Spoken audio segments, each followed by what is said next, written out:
You may have wondered, what is actually the best self-improvement movie of all time? Not just in what happens, but how it changes your mindset and how it widens your opportunities in life. Because that's what you want out of a self-improvement movie.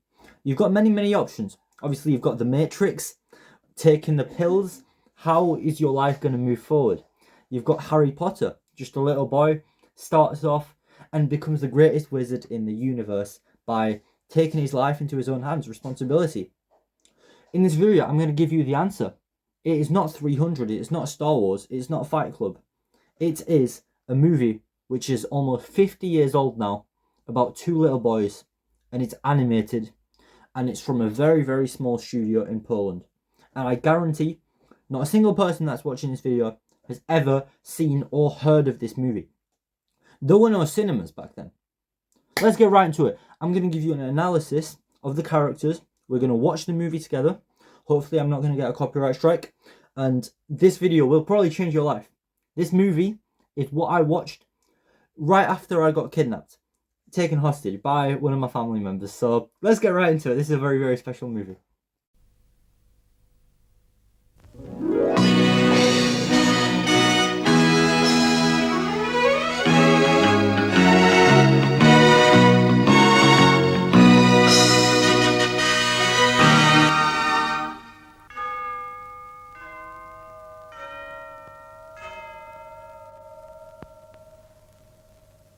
Panie i panowie, pozwoliłem sobie zaprosić wszystkich, którzy w jakikolwiek sposób związani są z osobą Phileasa Fogga. Serdecznie witam potomka wielkiego podróżnika, lorda Michaela Fogga. Proponuję uczcić chwilą ciszy pamięć jego dziadka. W czasie porządkowania notatek i dokumentów sławnego podróżnika, które zgodnie z wolą zmarłego, proszę usiąść. Przekazano Królewskiemu Towarzystwu Geograficznemu w Londynie, natrafiono na sensacyjny dokument. Z jego treścią za chwilę się zapoznamy.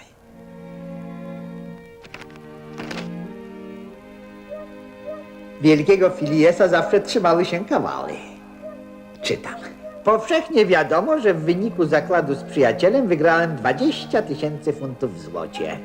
Otóż całą tę sumę zdeponowałem w Królewskim Banku. W rok po odczytaniu testamentu przypadnie ona moim spadkobiercom. Chyba... Poproszę o globus.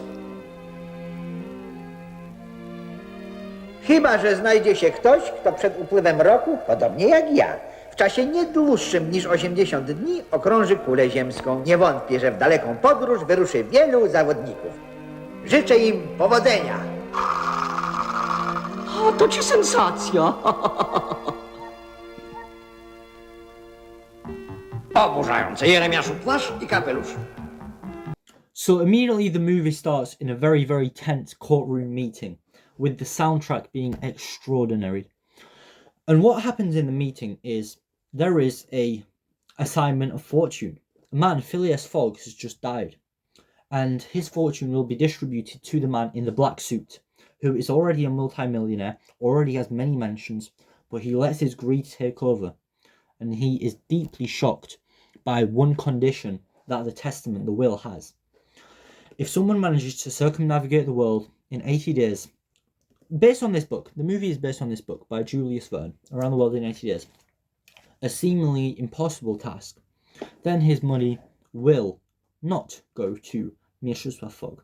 Mieczysław Fogg never ever needed the money, but he wants it. Sensacja jakich mało! Phileas Fogg proponuje wyścig dookoła świata! Zwycięzca otrzyma 20 000 funtów w złocie! Coś podobnego, 20 000 funtów w złocie. To jasne, że mnie one przypadną. Nie! Halo, dzień dobry Państwu, witam Państwa serdecznie. Jestem w tej chwili przed londyńskim klubem Regent, gdzie do startu w podróż dookoła świata przygotowuje się pierwszy zawodnik. Sławny mistrz rajdowy James Hill. Wielka forma, wielka forma. Halo? Chwileczkę.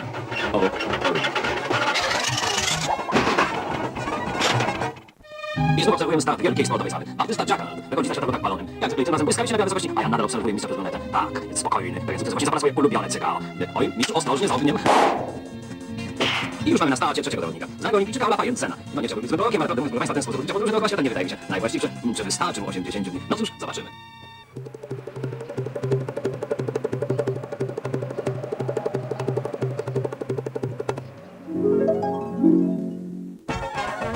Chciałbym zwrócić uwagę Państwa na tego zawodnika, to Giacomo Angotti. Ma duże szanse, dwukrotnie wygrał już Tour de France, a teraz rusza w podróż dookoła świata. Oby tylko po drodze nie stracił głowy na jakiejś piękności. A oto ostatni nasz zawodnik, który zgłosił się do udziału w wielkim wyścigu. Jego nazwisko jest dobrze znane miłośnikom sportu lotniczego. Fred Brook. Wywodnik całej szczęście jest 1000 kaks. Wielka forma, to nie wyszlaki znak nikt inny. Może właśnie jemu uda się dokonać trudnego zadania okrążenia się swojego lotu. Może bardzo wspaniałe ewolucje. Becz. Pętla podwójna, looping, kolkociąg. A to pech, czyż więc nikt nie powtórzył wyczynu wielkiego Phileasa Fogga? Is that every champion of their discipline, every experienced man on the planet has failed to complete the challenge. With only one challenger remaining, two little boys from Poland. And I won't go into their character very deeply yet. We'll move into that further. But one important fact is they are orphans.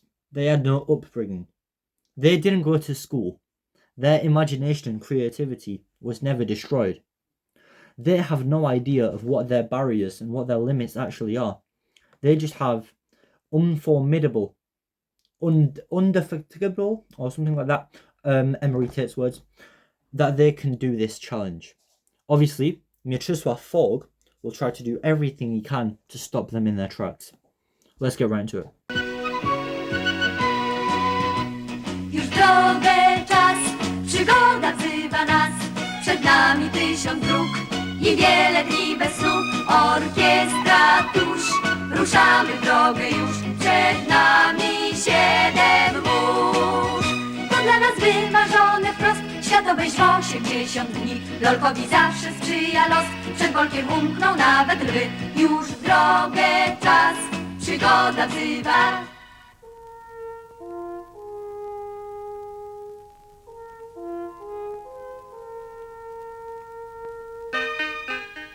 Bolek i Lolek przybywają do Londynu. Niesłychane. Słucham? Spójrz, Jeremiaszu. Jakieś dzieciaki próbują mnie pozbawić pieniędzy dziadka. Rzeczywiście, smarkacze, którym się wydaje, że przechytrzą mi lorda. Bzdura! Proszę cię, Jeremiaszu, przynieś telewizor. Zobaczymy tych urwisów. Tak jest. Lolek, których właśnie gościmy w studio. Witam was, chłopcy, serdecznie i proszę o krótki wywiad. Najważniejsze pytanie, kiedy wyruszacie śladem Phileasa Fogga? Może... Z waszych oczów czytam odpowiedź. Jutro, już jutro. No i ostatnie pytanie. Czy nie boicie się lwów, tygrysów, ośmiornic? Nie. Nie widzę w waszych twarzach ani cienia lęku. A więc szczęśliwej drogi. Dziękujemy.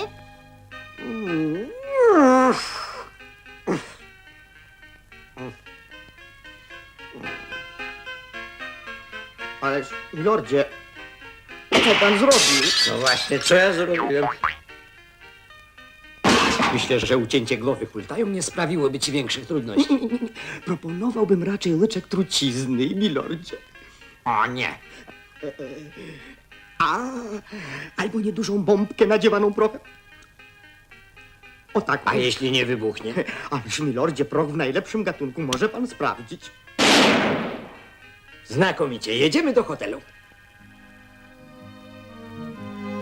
And now we move on to the next premise of the movie. Bolek and Lolek are about to start their journey, circumnavigating the world. However, they are little kids. They will never achieve it. So why is Mieczysław Fogg so scared of letting them go? He has a weak mindset. He does not realise that they have no chance. He will send his assistant, Jeremiah Pittsbury, to try kill them in every method possible. And this is really representative of how people are nowadays. Think of Vladimir Putin. He takes out any enemy that he sees. He will not fight them face to face. He will poison them with a nerve agent. Now, this might be very, very controversial. You really have to analyse Mieczysław Fogg as a real modern day politician. Let's keep going. A może z zachodu na wschód? Coś ty!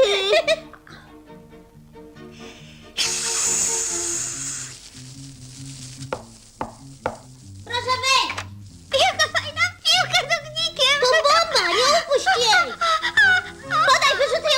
okno!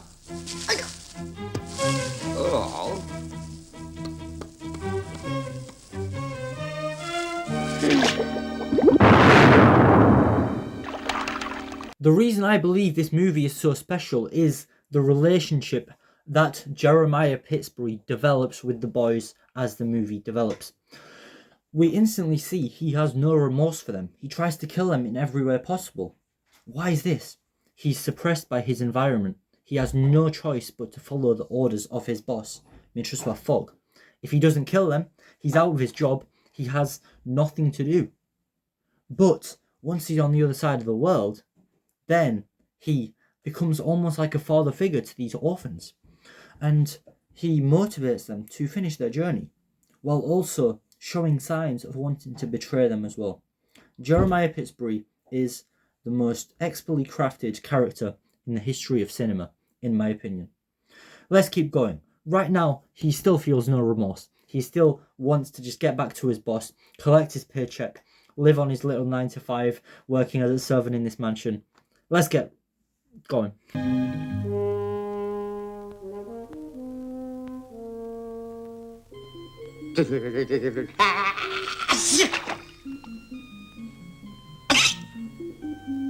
Halo, informacja z ostatniej chwili. Dokonano zamachu na Polka i Lolka. Na szczęście chłopcy wyrzucili bombę przez okno. Na przyszłość, Jeremiaszu, zanim wrzucisz bombę, zamknij okno. Płacimy podwójnie. A to dobre, to ja was podwójnie zamknę.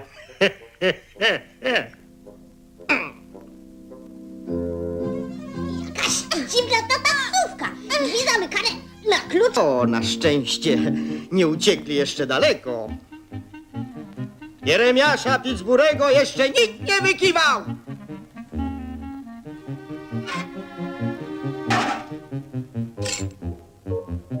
Cała naprzód, cała naprzód. Stój, stój! Zawracaj, zawracaj! Stójcie, zatrzymajcie się! Aaa!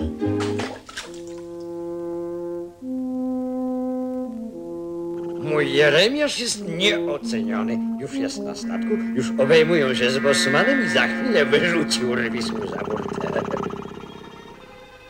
Przyrzekam na świętego Patryka, że nagroda go nie ominie. So here we have a moment where Bullock and Lollick have once again escaped certain death, and Jeremiah ends up following them onto the boat across the Mediterranean Sea, ending up on the coast of Morocco or Egypt as the movie develops. But will they make it? No. Jeremiah ends up sinking the damn boat. Who would know? Who would know? However, we can see here, Mieczysław Fogg is extremely proud of his employee for doing something so hideous, for trying to stop two little boys from getting a little bit of money. So, we can see how bad his morals are. This is self-improvement. Don't work for your boss, be your own boss. This is what Jeremiah realizes later on in the movie. What am I chatting about? Please enjoy the movie.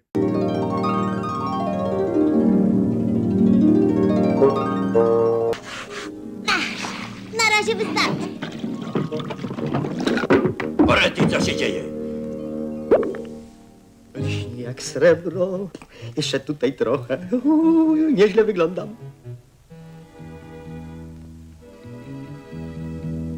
Ahoj! Ahoj! Przemierzyłem wszerz i wzdłuż oceany 7 mórz.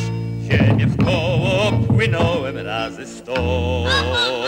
I z rekinem wiodłem spór, łotr mi zrobił kilka dziur. Potem dostał sierp na szczękę i na dno. Jak Robinson pośród traw, sam się ratowałem w pław. Ludzkiej twarzy nie widziałem przez lat 3.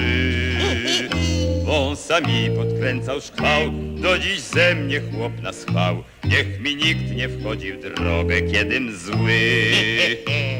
Ahoj! Ahoj! Gdzieś dali zniknął ląd, gdzie nie spojrzeć falem mkną, a marynarz wtedy zginać śpiec za dwóch. Wśród bezkresu słonych wód, mgła tajfuny, spary chłód, ale nigdy nie zna lęku, bosman zu.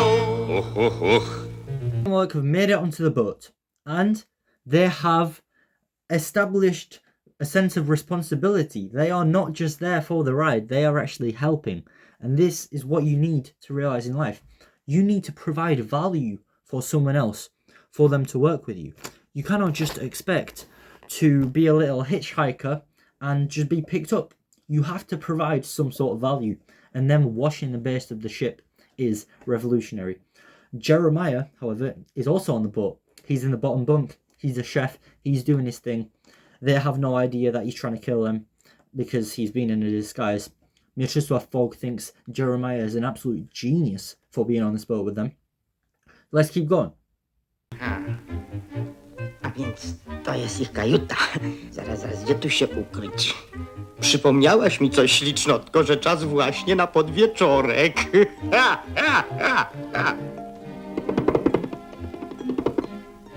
Tu, prosto na patelnię, bardzo proszę. Co się dzieje? Do 100 000 beczek mocnych.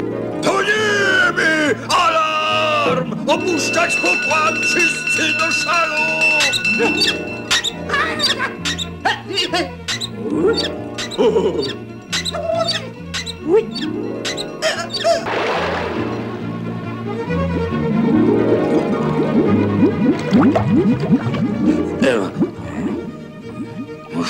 Jak ja nie lubię wody.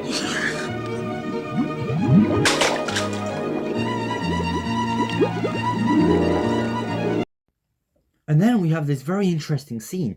Jeremiah floods the ship. We think that he does it because he wants his mission to be over. He wants to return home. He wants to get his paycheck from his boss. But no, he's just consumed by the allure of a seductive fish. This fish representing women. Women are a distraction sometimes from the actual goal at hand. Jeremiah's goal was never to flood the ship and to take loads of lives with him. It was just to stop Bollock and Lollick from circumnavigating the world in 80 days. But this fish is what ruins everything. So what actually happens after the ship sinks? I'm gonna let you watch. O sole mio, la la la. Własnym uszom nie chciałem wierzyć. Mamy do przekazania smutną wiadomość. Statek Albatros zatonął na Morzu Śródziemnym. Los Bolka i Lolka nieznany. Halo, podajemy dalsze informacje na temat losów Bolka i Lolka. Przypuszcza się, że nagłe zatonięcie Albatrosa spowodował nieostrożny turysta. Halo, ostatnie informacje. Święty Patryku, przyznasz, że się nie mylę, czując w tym rękę mojego wiernego sługi Jeremiasza. Halo, śpieszymy do niej, że Bolek i Lolek uratowali się z tonącego statku. Są zdrowi i cali i kontynuują podróż. W tej chwili przebywają w Afryce. Powtarzam, w Afryce. Można oszaleć w Afryce. Koniec! Nie będzie żadnej Afryki.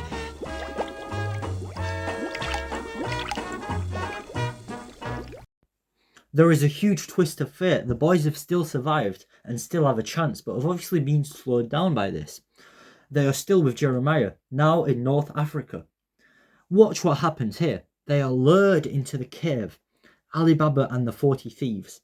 And it's one specific thief that we have to focus on when looking at this movie from a self-improvement perspective.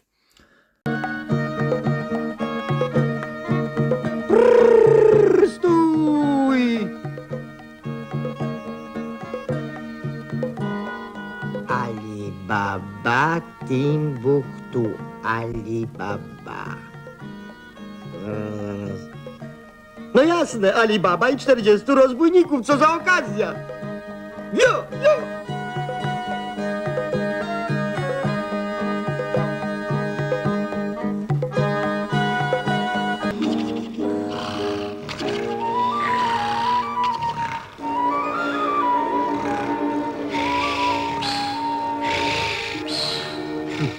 Też mi rozbójnicy śpią jak susły. Już ja ich pogłaszczę po uszach. Wstawać! Wróg zakradł się do naszej jaskini!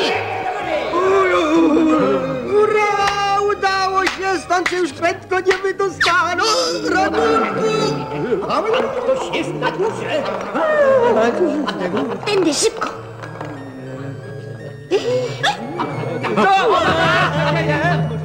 Litości, okrutni rozbójnicy, darujcie mi życie, ratuj mnie, Allahu!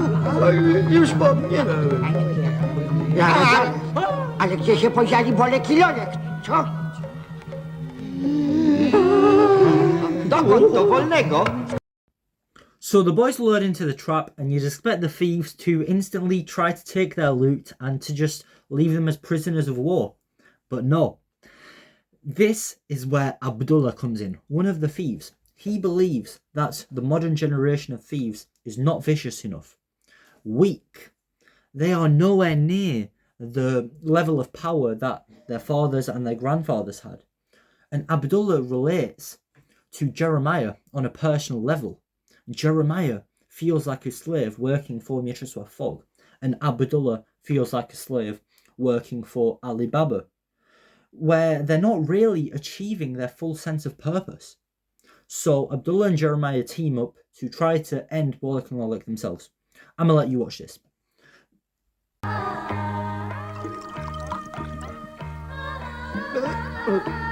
Szlachetny panie, czy coś cię gnębi? Jestem Abdullah, ja to dopiero mam zmartwienie, Allah mi świadkiem. Już dłużej tak nie mogę żyć, nic tylko przebieranie i udawanie, co to za życie? Mój dziad i ojciec byli prawdziwymi rozbójnikami.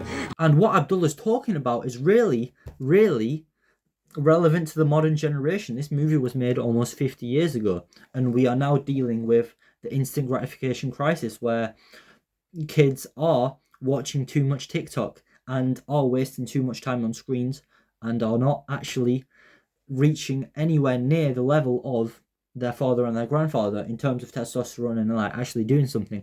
This is relevant to me as well. I mean, mine is decently high due to the competitions I take part in, but compared to the ancestors, it's nowhere near.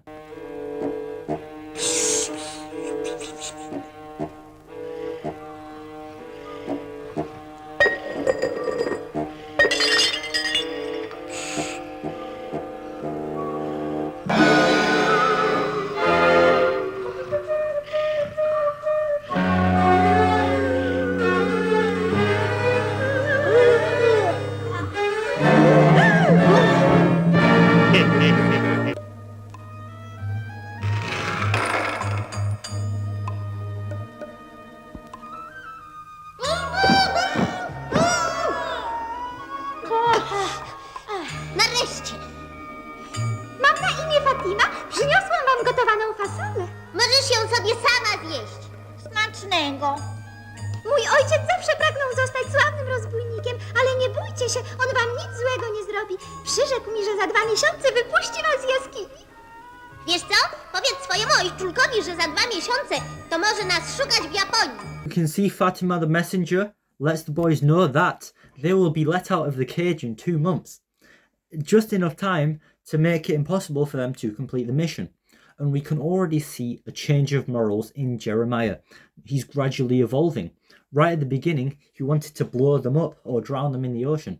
Now, he just wants to let them live, which is a progression of character. Latający dywan. A może? Jaka szkoda, że nie znamy się na czar. No właśnie. Pamiętasz? Czytaliśmy kiedyś o takim latającym dywanie. Gdybym był czarodziejem, powiedziałbym tylko hokus pokus, abracadabra i... O rety, co się dzieje? Czy to możliwe? A widzisz, mówiłem, że to latający dywan.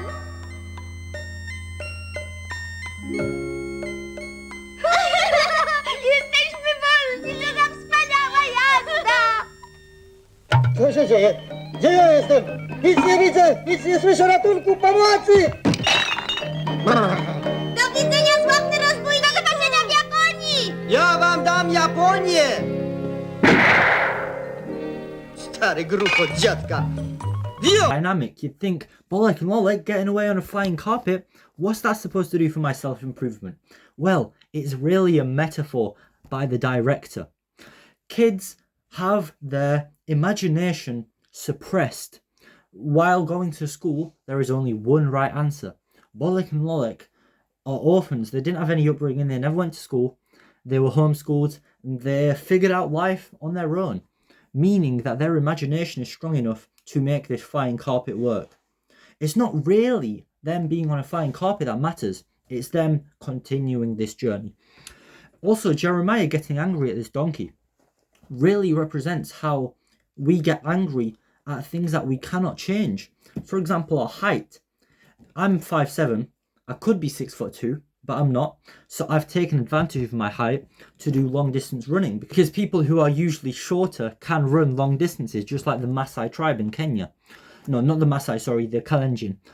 So we need to take advantage of this. Also, Jeremiah chasing them on foot is a huge sign of confidence. Anyone would have given up, but he's also trying to get his money. So what will happen next in the movie?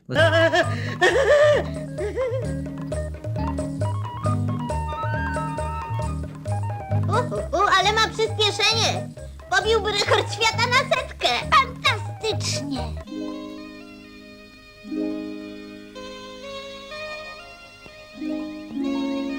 Słuchaj, czy myśmy przypadkiem nie zabłądzili? Spójrzmy na mapę. Patrz, wyruszyliśmy stąd, przelecieliśmy potem nad Saharą i teraz powinniśmy być gdzieś tutaj. O, tu. A więc to jest Czarna Afryka! Hop, hop! Hop, hop!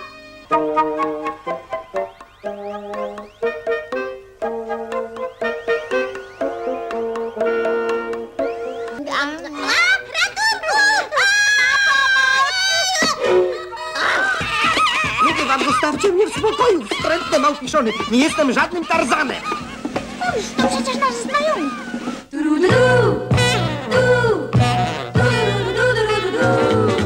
Małpim królem może zostać, kto ma Jeremiasza postać. Chytrość węża bez olwicy, głos o sile błyskawicy. Król Jeremiasz, hip, hip, hura, wszystkie razem w górę króla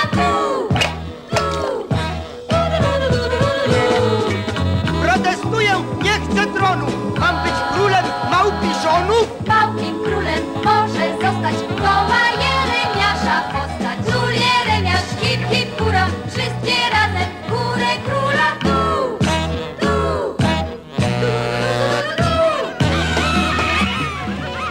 Just let that clip play out a bit longer than it should have. It is an extremely good soundtrack that surrounds this movie, so I just wanted to highlight that. But Jeremiah has been taken as the Monkey King. Why is this related to your self-improvement? Why would you care? Well, this is once again metaphorical. Lots of this movie is metaphorical. Well, we see people nowadays on social media getting idolized for things that they really shouldn't be, just because they're different. Let's think about fat positivity. Let's think about... I'm not going to mention the rest. He thinks he's unique. He thinks there's no one like him in the world. While in reality, the monkeys don't know that there are millions of people just like that. So they need to stop idolizing Jeremiah. I don't know what I've just been talking about. Biedak ledwo dyszy. Czy nie moglibyśmy mu jakoś pomóc? A wiesz, spróbujemy.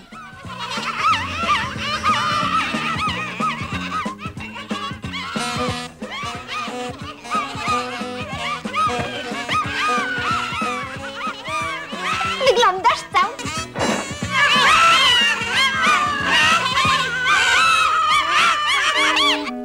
Hokus pokus, abracadabra. Żegnajcie, kochane małpeczki. Tylko nie wracajcie.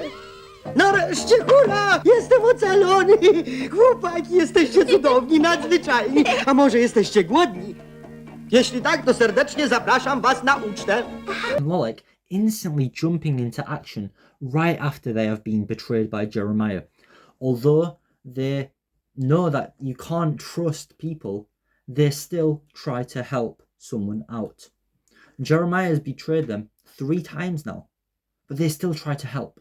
First impressions don't matter. It is your personality. It is whether you decide to help. That is what is very good about their mindset and their self-improvement journey. Wynocha stąd, ty potworze, bo będziesz miał do czynienia z Jeremiaszem Pittsburghem.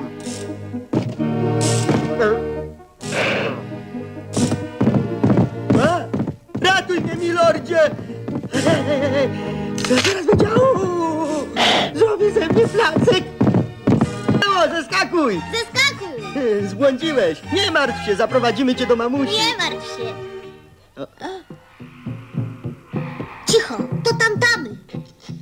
Ciekawe, o czym mówią. Zaginął Mumbu, synek wrodza Ngru, niedużego wzrostu, włosy czarne kręcone. Bardzo kręcone. Bubu to ja.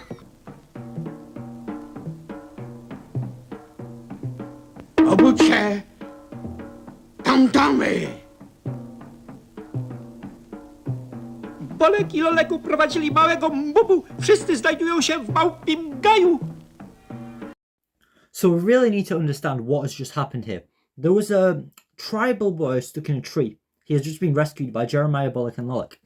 What's impressive to me is how Jeremiah can communicate with this tribe, and then they speak Polish as well. The village receives a call saying that Bolek and Lolek were the ones that kidnapped him. Jeremiah, after being saved by them for the 4th time, has chosen yet again to betray them. Someone's morals cannot fully be deciphered. What is he thinking? Bolek and Lolek have done him right so many times, but Jeremiah just doesn't give up. So now he's trying to complete his mission, get them arrested, get them probably beheaded in this village. Let's keep going with the movie. I hope you are definitely enjoying this, because I am.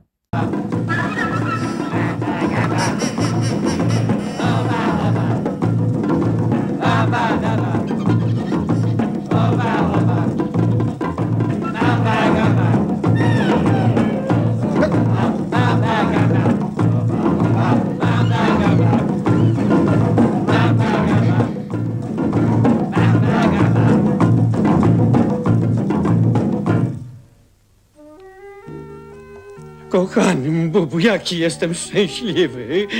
A teraz idź do domu. Który z was zna mowę tamtamów? To ja. A więc otrzymasz nagrodę za uratowanie mojego synka. A was wtrącę do więzienia za porwanie Mbubu. Lepiej wyślij ich, panie, tam gdzie pieprz rośnie. Think about the extreme discipline in a high-pressure scenario of Bolek and Lolek. They've just been betrayed again, so Jeremiah says, please don't arrest them, send them to where the pepper grows. And he has said that he is the one that rescued Mbubu, and they are the ones that kidnapped him. But they actually are so smart, because where the pepper grows is the next part of their journey. That will help them circumnavigate the globe. Kucharzu, skąd sprowadzamy pieprz? Z Indii. Natychmiast wsadzić chłopców do łodzi i zawieźć do Indii.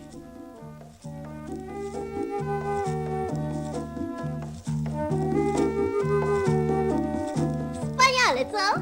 Zaczekajcie. Bubu nie zapomni nigdy Bolka i Lolka. Papa!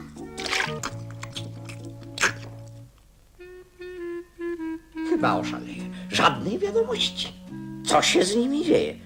Gdzie się podział Jeremiasz? Gdzie Bolek i Lolek? Czy tu, czy tam? O święty Patryku, a może on czeka na mój telefon? Londyn do pana. Heju? Nareszcie cię słyszę. Gdzie Bolek i Lolek? Płyną gdzie pieprz rośnie, czyli do Indii. Gdy w życiu natychmiast za nimi ruszam. Jeremiah perfectly accentuates the concept of complacency on self-improvement. Once you reach a certain barrier, for example, 500 subscribers on YouTube, you will have a slight feeling of wanting to give up, and you will not want to go for 1,000. This is exactly how Jeremiah feels. He starts eating coconuts, getting fatter, not moving, just chilling on this African village, because he thinks that he has achieved the purpose of his mind.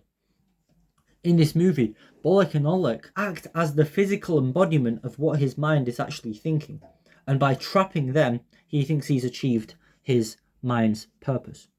But no, they are still roaming free. He is just blindsided to it. Keep watching, make sure to like and subscribe as well. Hop, hop! Gdzie Bolek i Lolek? India! Co? Nie ma rady, płynę do Indii.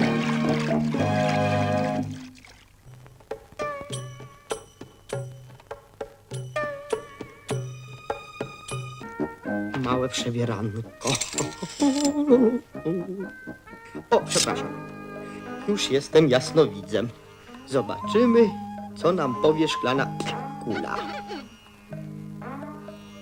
Hej, wielcy podróżnicy, chodźcie no tutaj, chodźcie. Chodź. Abracadabra, hokus pokus. W szklanej kuli widzę przepaść. Wszędzie żmije, tygrysy, rozbójnicy i... Chodź. In this scene, Jeremiah pretends to be a fortune teller. Why is this related to your self-improvement at all? Well, the idea of fortune telling really relates to how your family perceives your self-improvement. They do not see you straying from a path too much different from how they grew up. So Jeremiah is trying to instill fear in them and trying to make them not continue their mission by telling them there'll be dangerous animals on the way, which is definitely true. But Bolek and Lolek have a third eye. They have a grasp of how different the world actually is compared to what your parents tell you it is. So Bolek and Lolek, by being orphans, have outsmarted Jeremiah and have not listened to the parental advice that he's trying to give. He's trying to act as a father figure, which he does later become in the movie. Po podróży wypożycza oswojone słonie, to coś dla nas. A więc poszukamy biura podróży.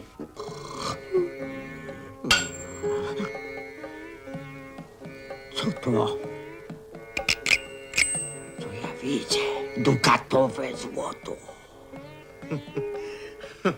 Mam więcej takich blaszek. Pan pewnie chciałby... Powiedzmy, że wynająć wszystkie słonie, jakie pan ma. Chwileczkę, muszę policzyć, ile ich mam. 1 u Maharadży, 2 występują w cyrku, a więc do pańskiej dyspozycji byłyby 4. Biorę wszystkie. Chciałbym je zobaczyć. Ależ oczywiście, proszę tędy. Zaręczam głową, że są szybkie jak rumaki i niezwykle wytrzymałe. A czy któryś z nich nie ma więcej wad niż zalet? Zapłaciłbym za takiego podwójnie. No więc znajdzie się taki. Chyba że bajader uwielbia spać, sam pan widzi. A kiedy nie śpi, marzy o niebieskich migdałach. Tam gdzie indziej. Chwileczkę, chętnie wam pomogę. Jestem Jeremiasz Spitsberg, wielki podróżnik i łowca motyli. Po co macie zdzierać podeszwy, skoro ja mam wspaniałą bajaderę i zapraszam was do odbycia wspólnej podróży? Nie wiemy, czy to będzie możliwe. My musimy wyjechać na północ, a pan? Właśnie. Dlaczego nie miałbym jechać na północ? Tam także latają motyle, a więc w drogę.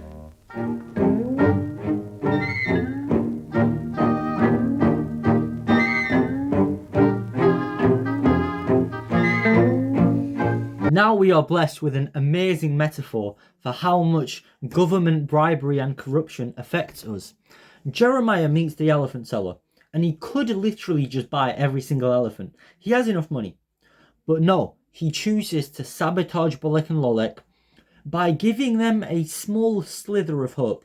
He gives them the slowest, the laziest, the dumbest animal that is likely to get them killed. He could have just bought them all. And this is like the government trying to sabotage us in every way possible, but then giving us a little bit of hope. For example, a 5% minimum wage increase when taxes are going up by 20%. They've decreased your income by a lot, but they're making it sound good.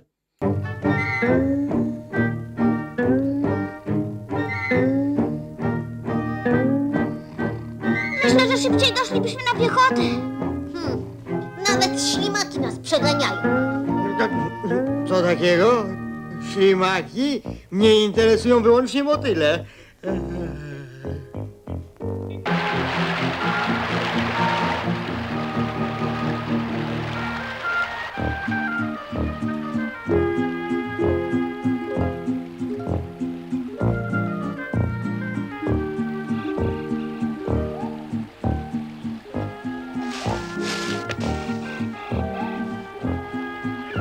Już trochę za długo trwa ta zabawa.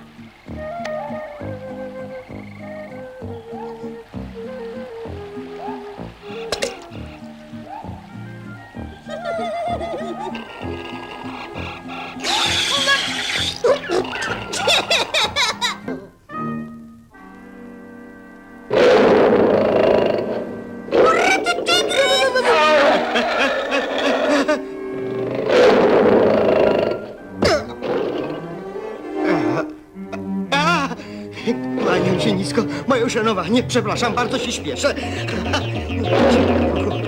A niech go piorun trzaśnie. Do 100 000 pan kokosowych. Przyczepił się jak żem do psiego ogona.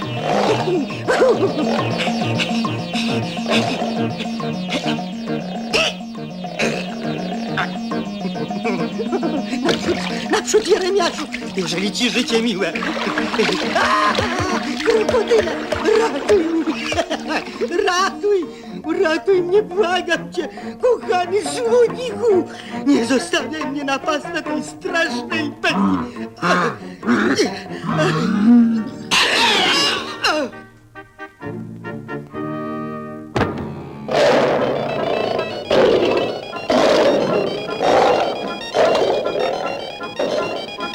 Przysięgam, że nie zrobię ci nic złego.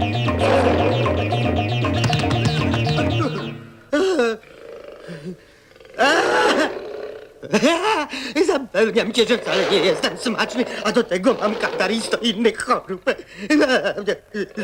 Zobaczysz, że się zarazisz i umrzesz. Niech święty tygrys powstrzyma swój gniew i uspokoi się, a wielki i dobry Bóg Wisznu niech sprowadzi na niego łagodny sen zapomnienia. O tak.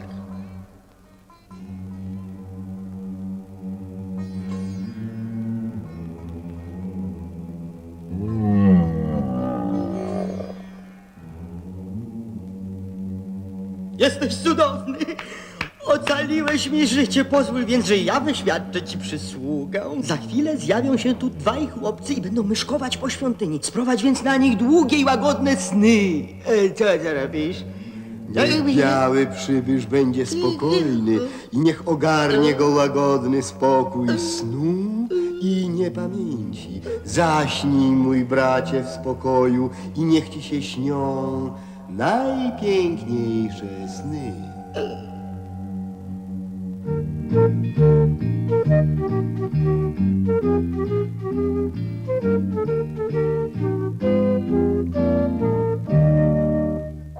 Patrz, w skale wykuta jest świątynia.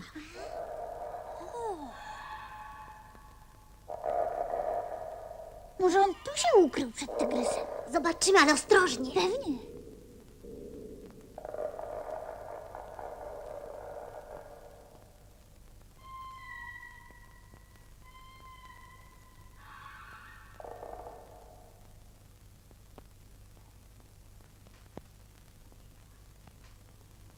Panie Jeremiaszu!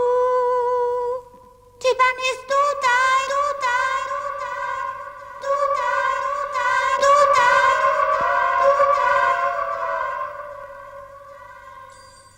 Jest, śpi jak niemowlę, ale łóżko ma niezbyt wygodne.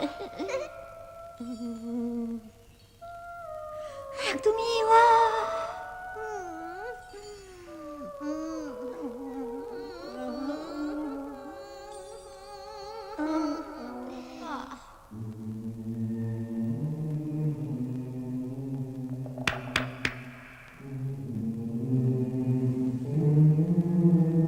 Oni mogą odkryć nasze tajemnice. Trzeba ich natychmiast zgłaszać. O nie! Protestuję. To święty tygrys przywiódł ich do świątyni, nie czyniąc im żadnej krzywdy. Gdybyśmy ich zgładzili, moglibyśmy ściągnąć na siebie jego gniew. Czy nie widzisz, kapłanie, że to cudzoziemcy? Moim zdaniem należy ich ukarać śmiercią. Oczywiście, zgładzić i to natychmiast. Obcy przybysze będą żyć, ale dni, miesiące i lata upłyną im na modlitwie w klasztorze na Świętej Górze.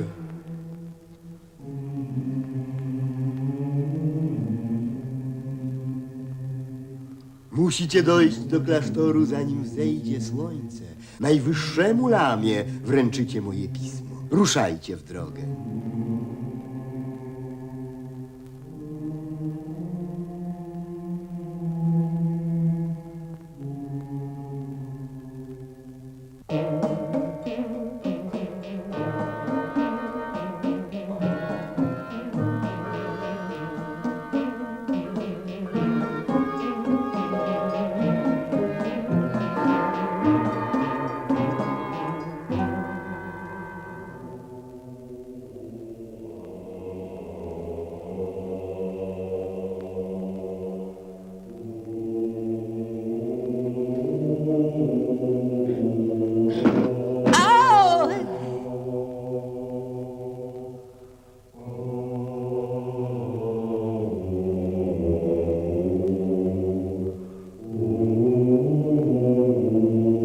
Kapłani z doliny przesyłają ci pozdrowienia, przewielebny lamo. I ważne pismo. Białych przybyszów należy przyjąć do służby czterorękiego Buddy, jakim życie upływa w samotności i zapomnieniu. Odprowadzić do celi, przebrać zakonne szaty i przygotować do medytacji. I hope you very much enjoyed watching that longer section, which I didn't cut, because when I first saw Bolek Nolek's Wielka Podróż naokoło świata w 80 dni, this part hit me very deeply in the heart, because I had never witnessed the outside world. I had always been in my hometown of Poland, Elbląg. So, seeing a Tibetan monastery really made my childhood mind imagine, wait, there's something deeper out there where people have a completely different culture. And it's also the moment where Jeremiah realizes that his boss's feelings really don't matter on the grand scheme of things.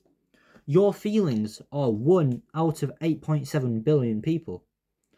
Do they really matter? Are you just a tiny speck in the universe? This is what I started thinking when I saw this section. I hope you enjoy and keep it going.